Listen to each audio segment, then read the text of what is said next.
Hi guys, and welcome to this ThreeFold demo. So today with Scott, we will show you something I think interesting, and it's partly in response to some feedback we had by community members. Mik will be doing most of the work here. I'm mostly along for the ride, Yeah, maybe for a bit of discussion later. But yeah, go ahead. Take it yeah, away, basically. Mik. Show us what you built here. Yeah, and I think what will be interesting, maybe it's have a discussion with you guys afterward, and with Scott see what we can do with this, and yeah, just have a look. So basically, this is the repository we have right now, and it's a work in progress, but basically it's really to be seen as a template. So we can see here some sneak peek. So the idea is that you have a IPv4 node on the grid, and it will be, let's say, the front end, the first access for users who wants to access maybe anything running on your setup, your architecture. And then behind this, you will add the non-IPv4 VMs. So we can see, for example, let's say to see the final version, but we'll see how to deploy it today. So basically, this is the front end. If you go on this link, this is the IPv4 address, the public IPv4. And you can see here the gateway type, which we'll see some details later on to explain this, but this is the proxy. Then we can see the IPv4 address, and then we can see the host name on the grid. Then what is interesting with this is that we'll be using WireGuard and also Mycelium. So basically, if you lose WireGuard access, then you still have Mycelium. So between the VMs, they all can connect with two different ways. So here we can see we have IP forwarding, but then what's really interesting is that basically you can see on top of the screen that we have SSL. So we have a secure connection with HTTPS.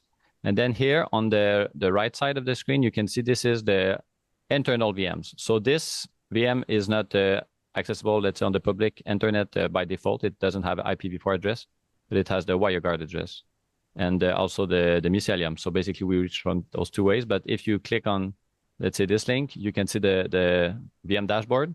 Then we can see here, this is the node ID 2 on the grid. Then it's Mycelium address. And then we can see the port where it's coming from, let's say, and then you can have the gateway address. So then you can see here the VM is a web service. It's Nginx. It's running on the internal port 8001.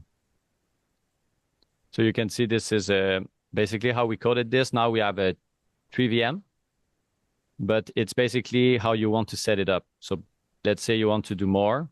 You just go in this section, and then here you will write as much nodes as you want, basically the node ID. So let's say if you do 10, then it will just spawn 10 different internal VMs that are accessible over the public internet. So basically this is to be used, let's say, as a template. So let's say you're running something on the grid and you have just one IPv4 address and you want to use maybe a backend on a node that is not accessible over the public internet, then you can use it. And then you can also have a public facing app if needed. Cool. Yeah, so maybe to set the stage a little bit here, the situation on the ThreeFold grid is that we have some public IPv4 addresses that can be rented and assigned to nodes, but these are pretty limited. And it's also challenging for us to expand those, largely just because we don't have economies of scale on our size, like hyperscaler clouds or even smaller clouds. They can buy large blocks of public IPs. Yeah. Or they already have them. They bought them in the past. But for our farmers, like adding these IPs is more expensive and somewhat risky because they don't know if they'll be rented. So what we're looking at, and one thing that we have to address this is we have gateway nodes that have a single public IP that is able to serve a variety of workloads as an HTTP gateway, as a reverse proxy, essentially. So this is our web gateway, but it really only works with HTTP, possibly some other TCP protocols, but really that's focused at HTTP.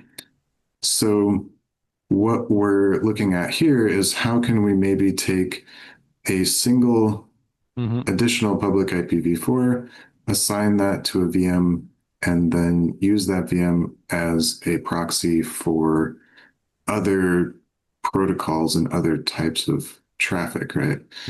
Exactly.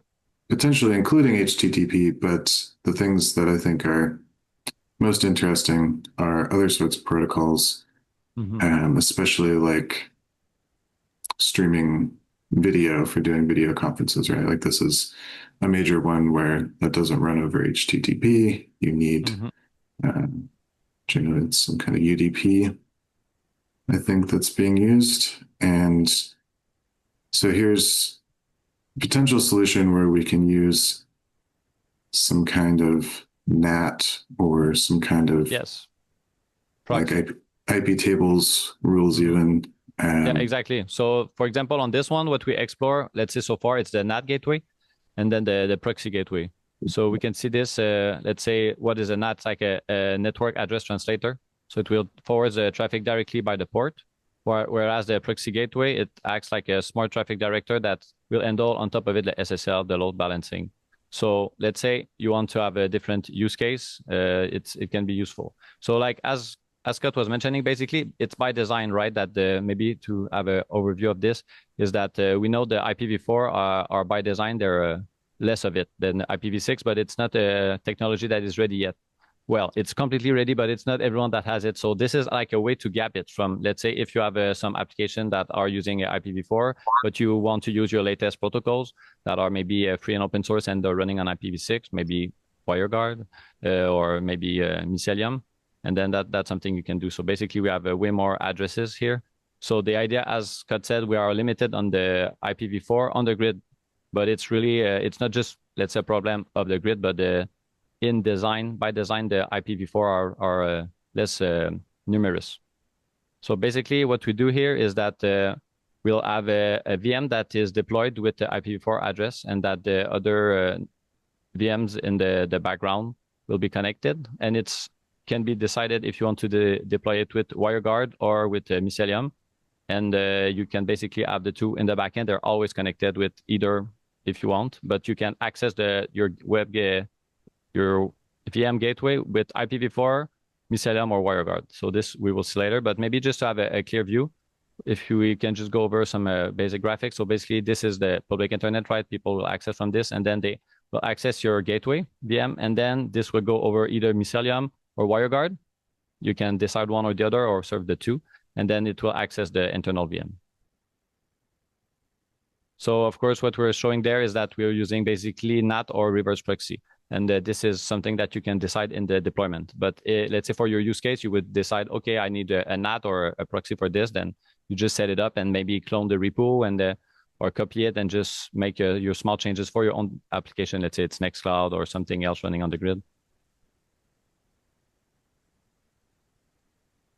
Yeah, and so this is probably most interesting to our grid users, like Exodus, who's here with us today, or maybe like Robert, who's not with us today, who have customers that they are supporting and need to have an opportunity to provide a sort of front end or a gateway for a variety of customers or users, right? Because if you're just a single person, you can get your VM with your IPv4 address and run all of your services there directly.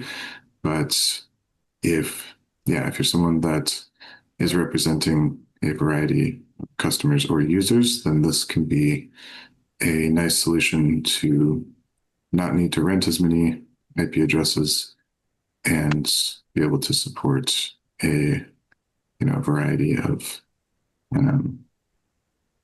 backend users on different ports on that front-end VM. Yes, exactly. And you have a resiliency, let's say, also with the network, which is pretty interesting. And of course, if you want to use Mycelium, it's always a nice thing. It's really working well, and it's just getting better. So basically, if we have a small recap here, basically you have the client, then you'll have a HTTP request, then you have the SSL termination, and then in the backend, let's say it's all encrypted, and it will go with either WireGuard or Mycelium. So basically, I think that's about it. And if you want to see, well, now we'll do the demo, right? But just to give you an overview. So it's really basic. You just download the repo, and then you change your variable in those two files, basically the infrastructure and the environment, and then you simply deploy it. So let's have a look at the deployment process. So what we're saying is that basically we're using OpenTofu for the infrastructure and Ansible for the platform. So basically, the first step we'll deploy with on the ThreeFold Grid. We're basically using just a Terraform or OpenTofu file. And then all of this is automated, let's say, with the environment variables here. So let's give it a try. I'll show my whole screen.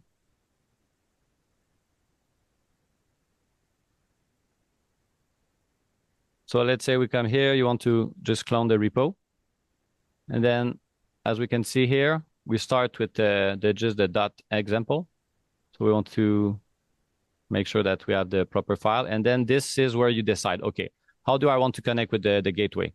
Do you want to do with the public IPv4, Mycelium, or WireGuard? Let's do Mycelium, but you can change it. You'll see anytime, let's say during the deployment, if something is off, you just want to access with IPv4, you just do make inventory and it will just create your whole deployment.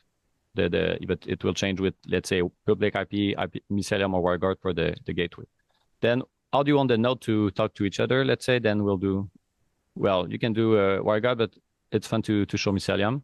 And then this is the network mode is how the, let's say the application will be available, and you can do, you can say, okay, it's just WireGuard or Mycelium. But if you have both, then you get the resiliency, right? And then what we want to do is disable port forwarding. You can do this for security. And then, as I said, we can decide if you want to do a NAT or a proxy. And then you will set your, this is the domain that you can set for the main, the gateway website, but then you can do differently depending on your situation, but it's that's how we do it. So let's say here we'll just call it gateway.threefold.pro, and then enable SSL. This is good if you want to have a HTTPS, as we said. So then this is the first file to change, and then you have this file. This is the infrastructure, so basically the VM we deploy. So here we can see that we want to deploy on main.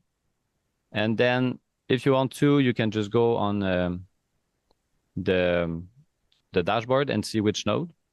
I looked previously, so basically we can do on 1, 8, and 10. Let's say maybe it changed, but let's give it a try.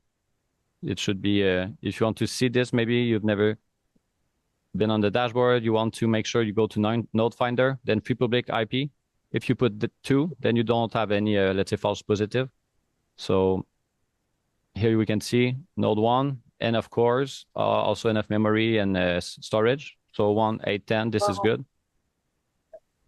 And then this is basically an array, right? So if you want to add different nodes, it will just do it all automatically. So this is, once again, something that you can have a look if you're deploying on the grid. Make sure you understand this logic. Basically, we're using loops, and we're iterating over the VMs. So this is easier to do. Then you don't have to just change the whole page. So you can see here local how we generate the node. We concatenate, so basically we add the different IDs. So once we have this, it's basically done, right? So what you want to do is you want to share your mnemonics. No, you never do this, right? So this is just one way that I locally on my computer, I'll just have my mnemonics in something that is, let's say, limited in access. And then once you do this, it will just load your mnemonics. And then you will basically just run make, and then it will install with what we decided. So basically we'll have the gateway node on node 1, node ID 1, and 2 internal nodes. So basically you can see the deployment. Okay, this is valid. Then we're generating, this is basically the infrastructure section. So basically OpenTofu saying, okay, this is what we're deploying, node 10 and 8, we just saw this. And basically then we're generating our Mycelium keys, and then we'll have our creation. So basically the first step is that we're going to do the infrastructure. And once the infrastructure is deployed, we will SSH over the VMs, but with Ansible. And then Ansible will do its thing, which is really nice, as we've seen before. So maybe refer to past videos if you want to learn more about Ansible. But basically, this is what we're doing now. And once this deployment is basically done, right? We said make, then you wait a couple of minutes, and in the end, you will have your gateway accessible here. So in our case, this is, let's say, you can see it's on the testnet, and then it's running 3 VMs. but then our deployment will be on mainnet with 2 VMs. But this is, once again, a template. So it's maybe an invitation for you guys to have a look how you want to do this. Let's say once you add this, you can see it's really easy to add just playbooks, let's say, on Ansible. So you can say, okay, instead of a VM demo, what do I want to do? Okay, I want to maybe change this and have a deployment Nextcloud, or maybe I want to do S3 storage. And then you want some part of it to be accessible publicly, then you will set it with the proxy. So you can see here, oh no, cannot connect to host. This can happen, let's say, if you have some issues with the, well, sometimes you just have to, most of the time you just have to rerun it. It's just that it's deploying too quickly. So basically we see here, we have our deployment Terraform that it was complete. You can see here, deployment completed, so that's good. Then afterwards, we can see our addresses. Then this is how we run the WireGuard connection. And then it tried to do the Ansible playbook, but it was too fast, right? Maybe the VM is not yet launched. So then you can just run make quick. It will rerun it again. And then it should get have a proper time to connect. So basically, this is just a basic, well, it's not working, right? So let's say here, okay, we want to see, okay, are my VMs reachable? Then you can do make ping. So you can see the VMs are reachable. So maybe, okay, we're saying, oh, it's easy to connect with WireGuard this time. Maybe Mycelium has some hiccup. Then you could say, okay, I'll try a WireGuard there. And then you can see here the gateway over Mycelium is not accessible, but it is over WireGuard. So then I do inventory. And then what will happen is that we update here how we connect to the Ansible host.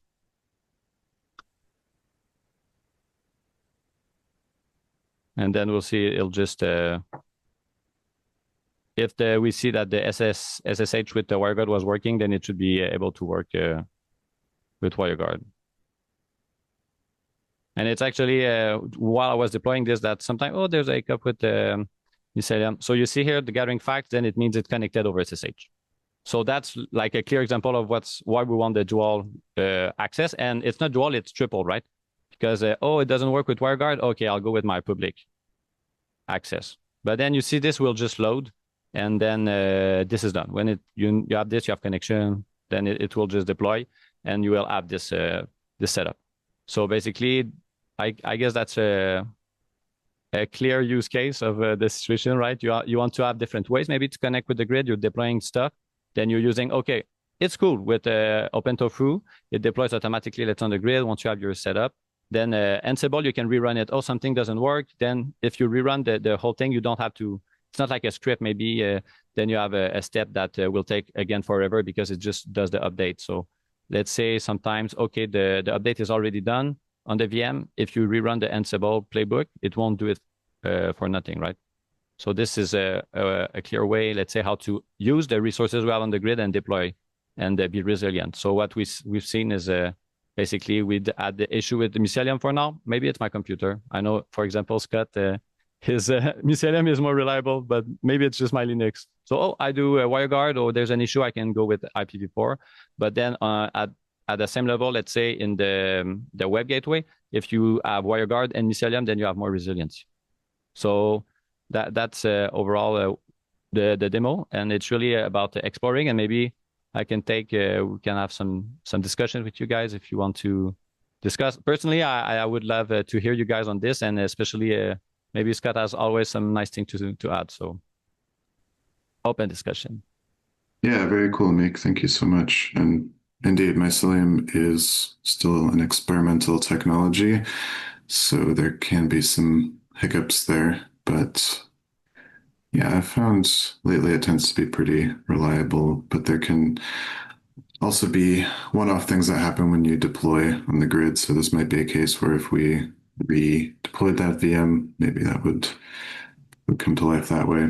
I'm curious, I'm not sure if I missed it, but where do we configure like the ports or the services that we want to expose between the front end and the back end? Is that done in files, or is that something that we can do via this web interface? Oh, it's not yet. Let's say what it is now. It's just like you do the NAT and the proxy, and then it just does it. Like say automatically, it just takes your table, let's say, of VMs, and it assigns to Nginx, right?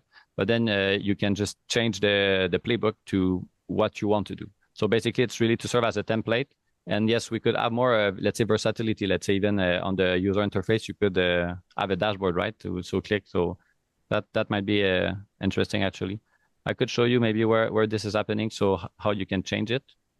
So basically, when you will deploy, it's in the environment, as we said. Basically, you'll say, okay, I want to do proxy or NAT.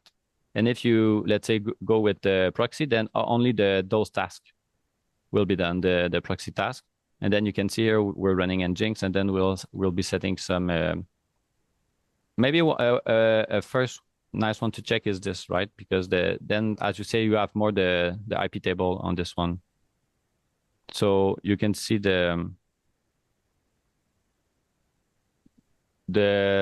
well, if you take the time, but this is like how we set it up. Basically, here you can see add dynamic port forwarding rules. So this will take your Mycelium IP and from the VMs, right? And then it will assign with what we do here. We start with the 8080, and then we add the VM ID, right? So we can do 10 VMs or 15. But what you would want to do if you're working on this, let's say for your own app, maybe you would have some Ansible task that is just dedicated to the app, and then you want to then go in this either if you do proxy or NAT, and then you will set it up as needed for your own deployment. Does that answer part of it, Scott? Or Yeah, I got you. So the settings are in here. I was just curious because well, in part curious because this would need to probably be a dynamic thing, right? yeah. Like if we want to be adding additional services and additional users.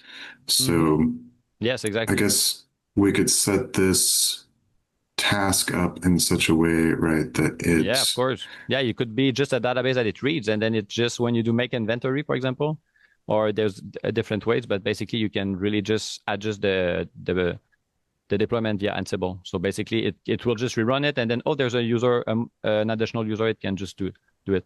And let's say full disclosure, this is like maybe a 3 overtime evening of work, right? So it's just a template, and then already you can do so much because it's just the grid. The features are just nice. We have Mycelium, we have the Terraform provider. So basically, the sky is the limit there. So if there are any more, let's say, feedback on this, we can develop it more. It can be more interactive. So, but the main is there. So if you take some time to ask an AI what it's doing, then you can play with it, right?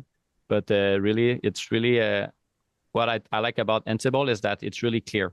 Basically, here you have your inventory. Okay, you say Ansible host. That's how I will talk, let's say, with the cluster of nodes I'm deploying. It's not a cluster like Kubernetes, but and then you set up your WireGuard, Mycelium IP, and everything. And then we can select, okay, this is the internal. So this is talking with the WireGuard, right, between the nodes. So, and then once you add this, you just check your site that YAML. That's let's say industry standard. We call it site. Maybe sometimes it's playbook. But then you can see here, okay, then we configure the gateway VM. So I'll go in the gateway command, and I'll just run, okay, main. So this is what's happening. First, it will update the cache, then it will install the packages. So if you just run it and then something happens and you have to rerun it an hour later, then those steps are already done, right? Then enable IP forwarding. So this is basically just almost like a bash stuff that you just convert into how to write with the Ansible. And basically, once we have this, then we'll set up well, if you go back here, what we have, then we configure what the NAT or the proxy, as we said, if it's not there. If you say proxy, it will do proxy instead. And then once you have this, you will enable demo. And this is more the VM demo. It's more how we deploy the website. So this is just basically a static page with the variables, right? So instead of this VM demo, you would have your application maybe. And then that's one way you could build on it. But the separation of tasks is what makes it very modular. Yeah, right. So that would be one potential challenge to work on is that in this case, we're deploying the gateway and these backends in a single deployment, and that allows us to use the grid's built-in WireGuard feature. But if you are wanting to manage this gateway separately from those other deployments, not in the same, open tofu. You could, right? You could basically just you add more nodes in your open tofu and then you have more access. That would be this, let's say, the easy way. You just add more on your deployment. Yeah, I'm trying to think about it because generally, if you're going to use WireGuard, the built-in WireGuard anyway, then you'd want them in the same deployment. But there are other options like the WireGuard setup that I demonstrated over. Yes, exactly. Yeah. Using the IPv6 addresses, that would be one option. Or with Mycelium, if you have Mycelium IP on your backend nodes, then you could simply add those IPs to the gateway. And so that would be an option as well. Yeah, I agree. And actually, that's the thing. It's like if someone has a project, they want to do something that would require what you're saying, then we have a concrete use case. And it's like, okay, what do you want? What's the end product? And then we check how to do it. Because at some point, it's just now the infrastructure is there. It's just code to make it work, right? Yeah, for sure. So a question next in the chat: performance limitations of a single IP and gateway. So this will depend, of course, on the bandwidth that's available at that node where the VM is running with that IP, the resources that are allocated to the VM, and overall, this is a good question. I think this is the kind of thing that will be discovered in practice, right? It's gonna depend on. It should be wide, right? It's kind of it's not very limited, but you know more than me on this, so. Yeah, generally speaking, like passing network traffic, like as long as you have sufficient bandwidth, then I don't think that the compute is going to be a major limitation in terms of, so you're not doing much processing in this. This gateway is essentially acting as a router. Yeah, you reduce the overhead, the header, basically. It's really minimal. Awesome. Can we add multiple IPs in kind of round robin on the gateway itself? So if we had... that's for sure. That's the next step, right? I like that. Yeah, I think that's highly possible. And there's some on the manual. There's even some way to do it, to play around with the round robin domains. So yeah, what do you think, Scott? Yeah, so it's going to depend on the protocol. Now, HTTP and web browsers are fairly compatible with round robin, as far as I understand. This is one of those things that it's on my list to get around to testing one day. But yeah, in theory, even with our regular web gateways, you should be able to do round robin over the web gateways.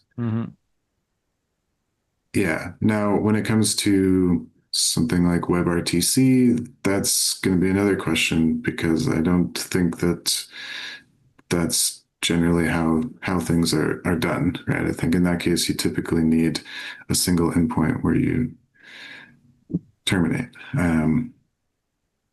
But yeah, for HTTP, I think it's highly possible, and I think it's even possible just using our regular web gateways, as long as you're using your own domain, right?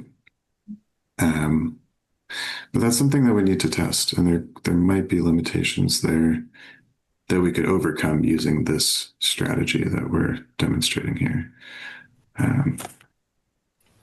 That's awesome. Yeah, and I don't know if you realize this direction here, but you guys created a self-hosted alternative to Cloudflare, and you could totally market that. There's so many people that want to leave Cloudflare. And if you show how to host this, I think you could get some good advertising marketing on all these Linux open source forums. Because I've looked for many years now, and there's not been a clear like this is a really big deal, you guys. Great job for pulling this off. And yeah, I'm looking forward to learning into it more. Nice. Yeah, thanks for this. Yeah, but actually you can market it, right? Or if you want, basically it's like why do we say threefold for so many reasons, storage, compute, and let's say network, right? But also we could say, okay, the grid is like the base layer, and then there's the end user. But then what's in the middle? Like I know what you're doing with Shiloh. It's basically what we've been waiting for, right? So it's just people out there saying, okay, there's the technology, that's what we can do. Okay, then if you guys have any feedback and it's you have some requests, it's really how we like to play around the grid, right? There's a clear concrete use case there, and it's just personally on my end when I see it, it's just fun because I realize, oh, there's so much potential with what we can do with the grid, and it's just about people deploying on it. And if someone finds an issue or something, we just fix it. And I think it's very optimistic how we can move forward with this because there's already so much. Like the layer is really there with the Mycelium. I just think it's just getting very much very powerful. And then there's also content delivery network, right, coming with Mycelium. It's being worked on. So this adds even another layer that people could build even more products that could be alternatives, right? Or just even a parallel route. So you can exist within those, let's say, products or ecosystem. And it's just, okay, there's this resiliency added on top. Just like we do WireGuard and Mycelium. Okay, why not having different ways to deploy online? Then we have resiliency, and I think that's powerful. Yeah, so I'm glad you bring up Cloudflare because what we're showing today is, sort of a manual thing that you can play around with. Like it's something that you can cook up yourself using the primitives that are available in the network. But we are also working on a CDN feature in Mycelium, like Mik mentioned. And this is, really a sort of direct replacement for Cloudflare it's essentially using the same algorithm that we have for the quantum storage. So being able to take some content and distribute it and then serve it back over Mycelium. So yeah, it's cool to see your enthusiasm for that because it's definitely something that we're working on. And we need to see, we're also looking into like, how can we bridge the gap with Mycelium? Because, in an ideal world, everyone would join Mycelium network and that's how we would all communicate. In the real world, like most people don't have it yet and maybe aren't going to install it tomorrow. So we're also looking into like, how can we have the Mycelium network maybe provide sort of a bridge in the front end so that you could serve this content, but users would not necessarily be required to have it. Like the web gateways are and then there's a little link. If you want to run it on Mycelium, click on this, and then okay, you got it. Like you do secret rooms on those places. It's like, oh, it's accessible by the public, and 10% off there. Click on it. Oh, you need Mycelium. Yeah, so that's some stuff that's coming. And I think in terms of what we showed today, the big thing that I'm curious about and want to see is, does this really work for like a WebRTC thing? Like, can we run multiple instances of Jitsi across this, for example? It's like, we haven't tested that yet. And I take note of all those challenges. So let's see what we can cook. Yeah, it would be cool to see. Or can we run multiple, Nextcloud high performance backends across a setup like this? I think we can for sure. And for example, with like GlusterFS, right? You can just add a backend that is synced in real time, and it goes over this Mycelium WireGuard. So we have also this, of course, on the manual. But I think it's just about because there's so much you can do. So it's really about, okay, we need a clear end user goal, I think, and then you see how to concretely go there. Because otherwise, on my end, I'll just explore things that have no hand, right? So we're open to ideas. Yeah, as you said, I think this is a nice template, and like you could deploy a few VMs and play around a bit with some IP tables rules and see what works, and then you could take that, take what Mik did, take your stuff, your rules that work, throw that all into the AI and say like, make me something that can use this Ansible thing to like bring these rules live. And I think that that's in the end, it's actually how I wrote that, right? It's just, that's the way. It's just, okay, if we can have different, let's say, primitives or main structures to deploy on the grid, and then we have scripts, makefile, something that is simple on Ubuntu, and then it's easy for people to build on this. And as you say, the AI stuff, it's just working well. So even if, let's say, as you said, let's say we had this discussion before, but if you deploy something on the grid, it's nice. Maybe just copy the history of the shell and then try to feed it with this, what you just did, what we just showed, sorry, for the ThreeFold Grid gateway. Maybe you can say, okay, I want what I did, maybe some app, but to be more resilient via this deployment. Yeah, and I just shared a link. If you want to go another direction other than Gluster for your SQL databases, there's something called Dolt now, which is a Git versions database layer. And I know it's been used in this sort of decentralized model. So that's something to look at as a team. looks cool. Yeah, I'm just reading about it now. Oh yeah, I like that. I like the sound of it. Just how you say it is about. It's that's very nice. Anything to do with Git and some decentralization, I'm in. Yeah, so that's good. Maybe it's some inspiration for a next demo. Can we play with this on the grid and see how maybe even in the workflow we develop, can we integrate this in something that is user friendly? Nice. Thanks for this tip. We'll have a look. All right. So I guess I didn't want to, let's say, do a too big demo, so that's why we skipped some of the Ansible stuff. But as we said, we've seen this before, so it's really about just click, make, and it runs. So we saw the, let's say, the final results. So maybe you guys have a look on your end, and if you have any questions or you have any issues, that's it will be a pleasure for us to fix. So maybe just some hint. We had some demo lately with ThreeFold Grid K3S, and Robert had some exploration on it, and then he found some limitation. Then we fixed them, right? So it's just building on the feedback from the community. So really thanks to all of you guys watching and who are there right now. And Scott, anything to add? Do you have some ideas for our next demo with this, or maybe the Dolt seems to be interesting, right? Well, I was just thinking it'd be cool, whatever we do for the next demo, if we could run it on this setup.